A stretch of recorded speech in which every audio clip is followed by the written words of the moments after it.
had respect to the recompense of the reward. In other words, he knew the Lord had something way better than what these palaces in Egypt could ever offer him. Right. And then he knew if he had to go through the affliction and suffer for that, then so be it. I'm going to go through the affliction.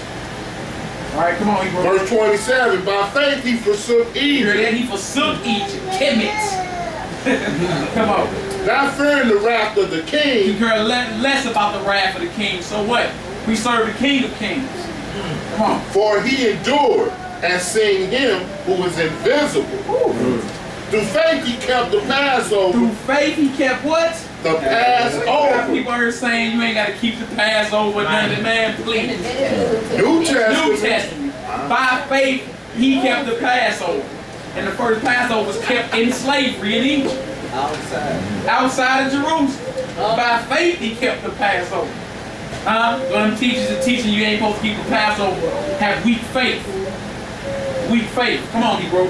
And the sprinkling of the blood, lest he that destroyed the firstborn should touch them. So he had the faith, and then the Lord gave him the commandment. Take that blood of that lamb and strike your doorpost with it. This night I'm going to pass through Egypt and kill all the firstborn. If the blood is on the doorpost, I'll pass over your house, and you'll be spared. So he still had to do an action and keep the commandment. He showed you what he had to do. He still, he believed, but now your action, your actions got to show your belief now. He had to do it. Yeah, he had to keep the commandment. Come on, Hebrew. Verse 29. By faith they passed through the Red Sea as by dry land, which the Egyptians are saying to do were drowned. Were drowned. They actually found chariot wheels at the bottom of the Red Sea. The Lord tell you that the Egyptian army was swallowed up in the sea. So there's chariot wheels from Egyptian chariots at the bottom of the Red Sea. Wrapped and preserved in coral leaf. You know anything about coral leaf? It wraps around and preserved. Like if this was at the bottom of the Red Sea, this would be wrapped in coral leaf. And when you took the leaf away, you would see this plastic bottle right here. So it just preserved the wheels right there. But again, the Lord don't do nothing in private. You see what I'm saying? He said it's at the bottom of the Red Sea. The Gentiles went and did an excavation, a deep sea dive, and they found it. But the story applied to us. There you go right there. You got it? Show some up. This is one section. The wheel with the axle. Laying down. Where you at? Say the way upside. You can just Google Pharaoh's army by Red Sea. Pharaoh's chariots. Pharaoh's chariots. Bottom of the Red Sea. Chariot wheels. At the bottom of the Red Sea. And that's a wheel laying on the side, and you can even see the axle right there. They're sticking up. That connects to the, you know, that connects to the whole thing. To the drive shaft. Whatever you call it. Y'all can Google that though. Y'all Google that when y'all get a chance, and you can YouTube it. You can Google it and you can YouTube it and actually show a video on it. It ain't just that little wheel they find. It's a junkyard. It's a junkyard.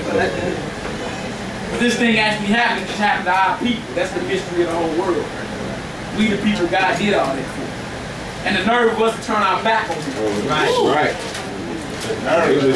Seeing the Red Sea split would have been enough for me. Man, you heard me. I had nothing else to say. Boy, It would have been over.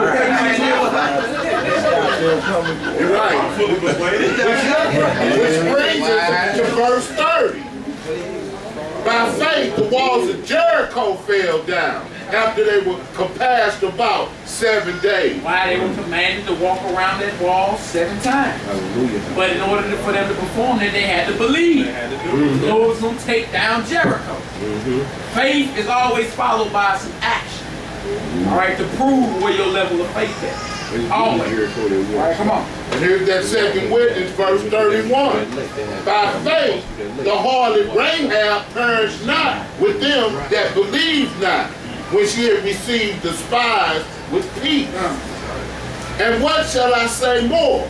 For the time would fail me to tell of Gideon and of Barak. Not of Obama. No. The Barak Not Obama. Barak in the book of Judges, chapter 4. Barak is a Hebrew name. He's not a Hebrew, though. He's an African. He's a Hamite. And and of Samson, and of Jephthah, of David also, and Samuel, and of the prophets, who through faith subdued kingdoms, wrought righteousness, obtained promises, stopped the mouths of lions. He's going through the list of all the forefathers that had strong faith and the miracles that was involved with it. Like David slew Goliath with a stone. It was faith. Fully persuaded. Flat out. Verse 34. Quenched the violence of the fire, escaped the edge of the sword, out of weakness were made strong, waxed valiant in fight, turned to flight the armies of the aliens. In order for them to do that, they couldn't have been wavering in faith when they going out there to bang with all these enemies. See what I'm saying? Enemies are outnumbered them, bigger than them and everything. Israel prayed to their God and the Lord come through for them. We look up and we chasing all these multitudes away. And if you want to read more about that, read 2 Kings in chapter 20. There's a plethora of the Most High's miracles. Where you at?